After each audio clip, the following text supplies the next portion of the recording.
Hello students, welcome to eco Vishwam sir, जहाँ पढ़ते हैं आप इकोनॉमिक्स बहुत ही अलग अंदाज में। तो कैसे हैं आप सब? मैं आशा करता हूँ आप सब अच्छे होंगे, पढ़ तो रहे होंगे। आज की जो हमारी वीडियो है 5 ईयर प्लान से रिलेटेड है।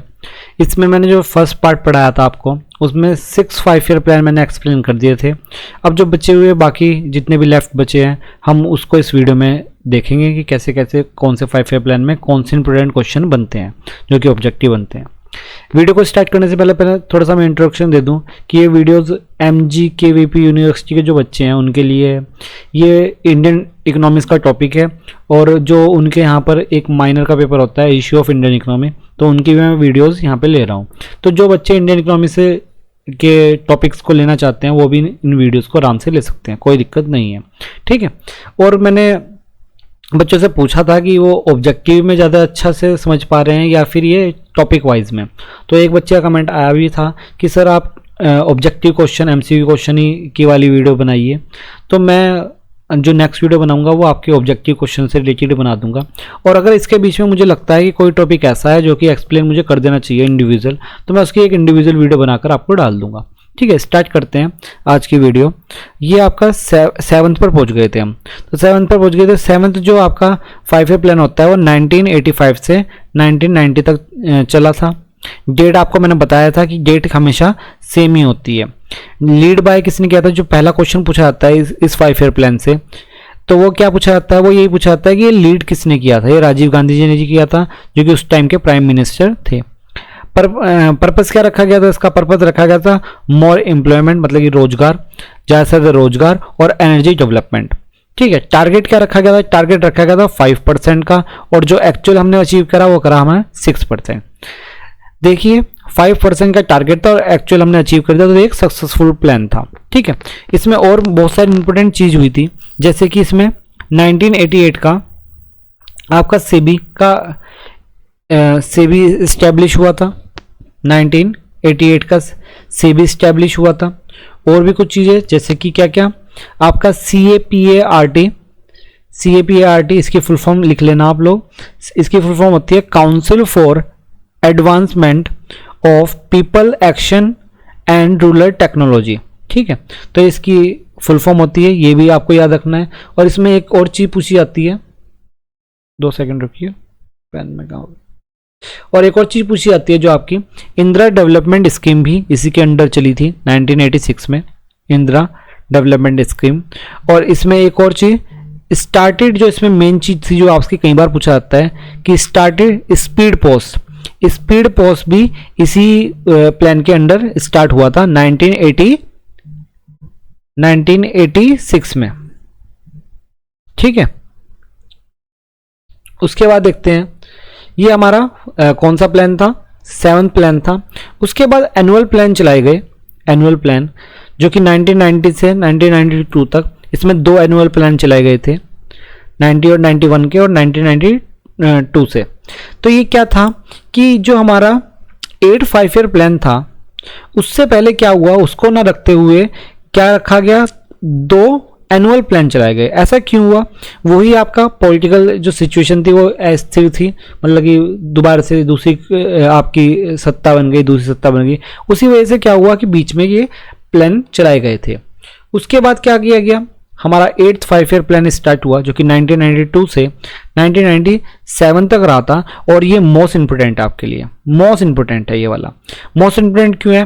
क्योंकि इसी के अंडर एक मोस्ट इंपोर्टेंट चीज हुई थी जो बोलते थे हम, जिसे बोलते थे LPG मॉडल। अब लीड बाय किसने किया था? PV नरसिम्हा राव जी ने किया था, जो कि उस टाइम के प्राइम मिनिस्टर रहे थे। पर्पस क्या था? पर्पस था अपना डेवलपमेंट ऑफ ह्यूमन रिसोर्सेज, मतलब कि आपका मानव रिसोर्सेज का क्या करना? डेवलपमेंट करना। टारगेट क्या रखा गया था? टारगेट रखा था 5.6%, और जो हमने एक्चुअल अचीव किया वो किया 6.8%, ठीक है। इसमें कुछ इंपॉर्टेंट चीज़ें भी थी, जैसे क्या था? मिड डे मील जो बच्चों को दिया जाता है 1995 में, मिड डे मील स्कीम शुरू हुई थी। और महिला समृद्धि योजना 1993 में। और India become the member of the WTO का मेंबर बना था 1995 में। तो ये मोस्ट इंपोर्टेंट है, सारी चीज़ें मोस्ट इंपोर्टेंट है, सारी चीज़ें पूछी जाती है। ये एक और चीज़ कि ये मोस्ट सक्सेसफुल प्लान था, मतलब सबसे ज़्यादा सक्सेसफुल प्लान कौन सा था 1992 से 1997, मतलब कि आपका 8th 5 ईयर प्लान सबसे सक्सेसफुल था। रीजन क्या रहे थे, एक तो आपका एलपीजी मॉडल। एलपीजी मॉडल क्या होता था आपका, न्यू इंडस्ट्रियल पॉलिसी, जिसका फुल फॉर्म क्या है, लिबरलाइजेशन, प्राइवेटाइजेशन एंड ग्लोबलाइजेशन। ठीक है, large import of gold, gold का सबसे ज्यादा लार्ज हुआ वो इंपोर्ट हुआ था गोल्ड का, तो ये आपका मोस्ट इंपोर्टेंट हो जाता है। उसके बाद 9th वाला भी इंपोर्टेंट है, 9th 5 ईयर प्लान, जो कि 1970 से 2002 तक रहा। ड्यूरिंग क्या था, अटल बिहारी वाजपेयी उस टाइम के प्राइम मिनिस्टर थे। ठीक है, पर्पस क्या रखा गया था, सोशल जस्टिस एंड इक्वलिटी, मतलब कि सभी के बीच में समानता मिले। टारगेट क्या रखा गया था 6.5% का, और एक्चुअल अचीव करा 5.4 का, तो थोड़ा कम रह गया। इसमें जो पूछने वाले क्वेश्चन जो होते हैं वो आता है किसान क्रेडिट कार्ड स्कीम 1998 में शुरू हुआ।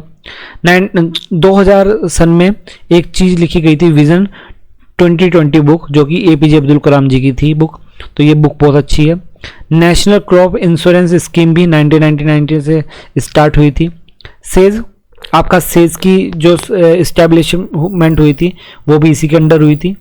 और आपका किसान मित्रा योजना वो भी इसी 9th 5 ईयर प्लान के अंडर हुई थी। और क्या क्या चीज़ था, आप ये भी चीज़ देख लीजिए, सेज, सेज की फुल फॉर्म आपको पता होनी चाहिए। सेज की फुल फॉर्म होती है स्पेशल इकोनॉमिकल जोन।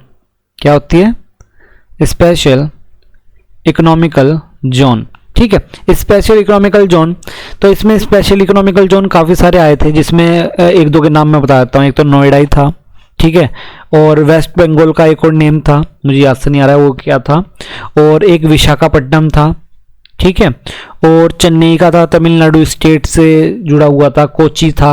ये सारे के सारे स्टेट थे जो कि एक स्पेशल आपके स्पेशल इकोनॉमिकल जोन थे। ठीक है, एक और चीज 2002 में क्या था, निर्मला भारत अभियान। ठीक है, ये आपके मोस्ट इंपोर्टेंट टॉपिक थे इससे जुड़े हुए जो आपके पूछे जा सकते हैं। 10th 5 ईयर प्लान पर आ गए हम, 2002 से 2007 तक चला, जो कि ठीक है, during the leadership of Atal Bihari Vajpayee ji के और मनमोहन सिंह। मनमोहन सिंह को सभी आप जानते होंगे, डॉक्टर मनमोहन सिंह। किस चीज के लिए था, मोर एम्प्लॉयमेंट और एग्रीकल्चर का डेवलपमेंट। टारगेट क्या रखा गया था, टारगेट रखा गया था 8, और हमने जो एक्चुअल अचीव किया वो 7.6% किया था। काफ़ी ठीक रहा था, काफ़ी अच्छा कर लिया था। अब इसमें पिछली बार वाले में किसान क्रेडिट कार्ड चला था, और इसमें किसान कॉल सेंटर स्कीम स्टार्ट हुई थी 2004 में। ठीक है, सीएसओ, सीएसओ आपका क्या बोलते हैं, सीएसओ की फुल फॉर्म, सीएसओ आपका सीएसओ रुक जाओ 2 सेकंड रुकिए बेटा, याद आ जाएगी अभी।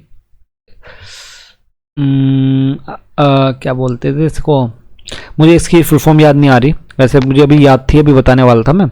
एग्रीकल्चर कमीशन इंडिया 2004 में स्टार्ट हुआ। ठीक है, उसके बाद क्या था आपका भारत निर्मल प्रोग्राम, जो भी 2005 से 2006 में के बीच में चला था। 2 सेकंड रुकिए जरा, चार्ज लगा लूँ मैं।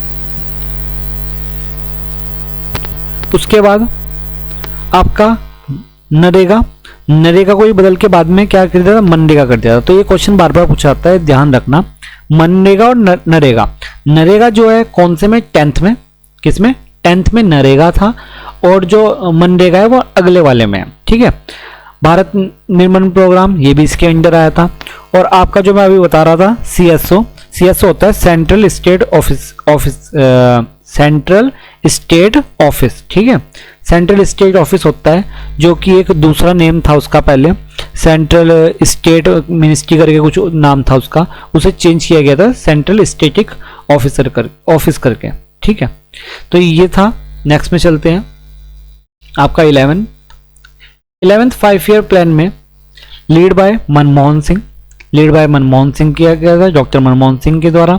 पर्पस क्या रख रखा था आपका, rapid and more inclusive growth, आपकी ग्रोथ बहुत अच्छे से हो। टारगेट क्या रखा गया था, 9 का रखा गया था, 9% का, और एक्चुअल अचीव किया हमने 8% का। ठीक है, और इसमें हमने किया था मनरेगा, तो मनरेगा जो है वो 11th में है, और नरेगा जो है वो आपका 10th में है। ये बात आप ध्यान रखना, 2009 में। ठीक है, उसके बाद क्लीन ड्रिंक वाटर की स्कीम भी इसमें चलाई गई थी। 24 घंटे बिजली प्राप्त होना इसमें चलाई गई थी।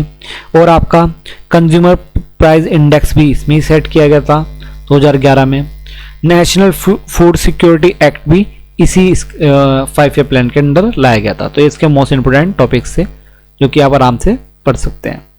उसके बाद जो 12th था वो ड्यूरिंग किसके, मनमोहन सिंह की लीडरशिप में ही था। पर्पस क्या था, फास्ट, मोर इंक्लूसिव और स्टेबल डेवलपमेंट। तो क्या था कि एक स्टेबल तरीके से जल्दी जल्दी फास्ट डेवलपमेंट हो। टारगेट क्या रखा गया, टारगेट रखा गया था 8% का। और इस बार जो इसमें अचीव किया इन्होंने अलग परसेंट पे, जैसे इंडस्ट्री में 9% का, सर्विस में 10% अचीव किया और एग्रीकल्चर में 4% अचीव किया।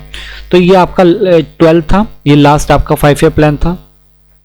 तो ये सारे आपके 5 ईयर प्लान थे, उसमें जितने इंपोर्टेंट क्वेश्चन थे मैंने आपको सारे बताए हैं। ठीक है, अब क्या हुआ था कि बहुत लंबे समय तक ये वर्क करते रहे, कौन, प्लानिंग कमीशन। और प्लानिंग कमीशन को एनडीए की गवर्नमेंट ने क्या किया, प्लानिंग कमीशन को चेंज कर रिप्लेस कर दिया किससे, नीति आयोग से। नीति आयोग 5 ईयर प्लान नहीं लाता है, नीति आयोग 5 ईयर प्लान मतलब कि 3 एक्शन प्लान्स लाते हैं। क्या लाते हैं, 3 एक्शन प्लान लाते हैं। यहीं कहीं लिखा भी होगा, दिख नहीं रहा कहीं, ये लिखा है 3 एक्शन प्लान लाते हैं कि 3 एक्शन प्लान प्रोवाइड करते हैं। और ये क्या प्रोवाइड करता है, रोड मैप बताता है गवर्नमेंट को किस तरीके से आउटलाइन करनी चाहिए, आपकी स्कीम कैसे, एलोकेशन किस प्रकार से करनी चाहिए, कहाँ पर जरूरत है कहाँ पर जरूरत नहीं है, ये इस तरीके से करता है। तो नीति आयोग चेंज हो गया 2015 में आपके। तो अब इसमें कुछ मैंने नोट्स लिख दिए हैं जो कि मोस्ट इंपोर्टेंट क्वेश्चन है, कि आपके लिए जो मोस्ट इंपोर्टेंट क्वेश्चन हो जाएंगे। जैसे सक्सेसफुल 5 ईयर प्लान आपको पता होना चाहिए कौन कौन से है successful. 1st, 5th, 6th, 7th और 8th, ये हमारे कौन है, सक्सेसफुल 5 ईयर प्लान। अब एक मोस्ट इंपोर्टेंट क्वेश्चन कि मोस्ट सक्सेसफुल 5 ईयर प्लान कौन सा है, आपका 8th है। 8 सबसे ज्यादा मोस्ट सक्सेसफुल है। मोस्ट अनसक्सेसफुल आपका 3rd था। इसके रीजन पता होने चाहिए आपके, वो 3, एक तो युद्ध था पाक चाइना वाला, दूसरा इंडो चाइना वाला, इंडो पाक वाला, और तीसरा आपका भयंकर सूखा। ठीक है, 3rd के अंदर हुआ था। और सबसे स्मॉलेस्ट था आपका 5th। ठीक है, तो ये आपको पता होना चाहिए सबसे स्मॉलेस्ट कौन है, सीधा क्वेश्चन आ सकता है। सबसे अनसक्सेसफुल कौन है, सीधा आ सकता है। मोस्ट सक्सेसफुल कौन है, सीधा आ सकता है। और कई बार वो ऐसे भी हो सकता है कि 2-3 के नाम दे दिए और इसमें से बताइए सक्सेसफुल कितने हैं। तो ये आपकी जो बचे हुए 5 ईयर प्लान थे वो थे। तो आपको मेरे ख्याल से समझ में आ गया होगा सारी चीज़ें 5 ईयर प्लान से रिलेटेड, सारे क्वेश्चन बने बताए हैं। अगर मैंने मतलब कि आपने अगर कोई चीज़ ढंग से नहीं देखी है तो वीडियो को दोबारा देख लेना, आराम से पढ़ लेना। इसके शॉर्ट नोट्स बना लेना, जैसे मैंने शॉर्ट में ही करा है, तो शॉर्ट नोट्स बना लेना जो कि आपको नॉर्मल से क्वेश्चन मिल जाए। अब मैं नेक्स्ट वीडियो आपकी ऑब्जेक्टिव की लाऊंगा, तब तक के लिए आप हमसे जुड़े रहिए, पढ़ते रहिए। धन्यवाद।